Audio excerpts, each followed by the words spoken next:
Operation Sindoor நடவடிக்கையின் போது பாகிஸ்தானுக்கு உதவியதை ஒப்புக்கொண்ட சீனா. கடந்த ஆண்டு இந்தியா நடத்திய ஆபரேஷன் சிந்தூர் நடவடிக்கையின் போது பாகிஸ்தானுக்கு களத்தில் தொழில்நுட்ப உதவிகளை வழங்கியதை சீனா முதல் முறையாக உறுதிப்படுத்தியுள்ளது.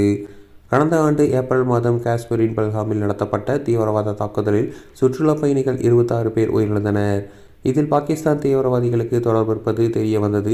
இதையடுத்து மே மாதம் பல்காம் தாக்குதலுக்கு பதிலடியாக ஆபரேஷன் சிந்தூர் என்ற பெயரில் பாகிஸ்தானில் உள்ள தீவிரவாத முகாம்கள் மீது இந்தியா தாக்குதல் நடத்தியது.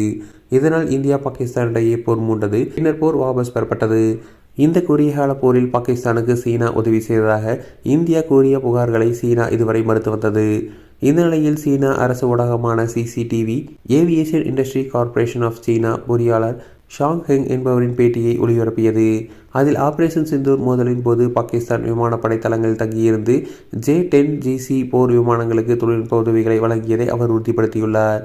இந்திய ராணுவ துணை தளபதி லெப்டினன்ட் ஜெனரல் ராகுல் ஆர் சிங் ஏற்கனவே குற்றம் சாட்டியபடி சீனா தனது செயற்கைக்கோள்கள் தரவுகளை பாகிஸ்தானுக்கு உடனுக்குடன் வழங்கி இந்தியாவை தாக்க பாகிஸ்தானை ஒரு இரவல் சக்தியாக பயன்படுத்தியுள்ளது இப்போது நிரூபணமாகியுள்ளது.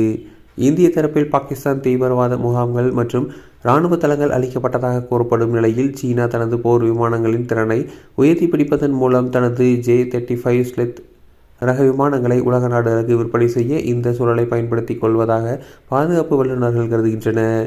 சீனாவின் இந்த வெளிப்படையான ஒப்புதலை தொடர்ந்து இந்தியாவின் பாதுகாப்பு மற்றும் சீனாவுடனான வர்த்தக கொள்கைகள் குறித்து நாடாளுமன்றத்தில் விவாதிக்க வேண்டும் என எதிர்க்கட்சிகள் கோரிக்கை விடுத்துள்ளன.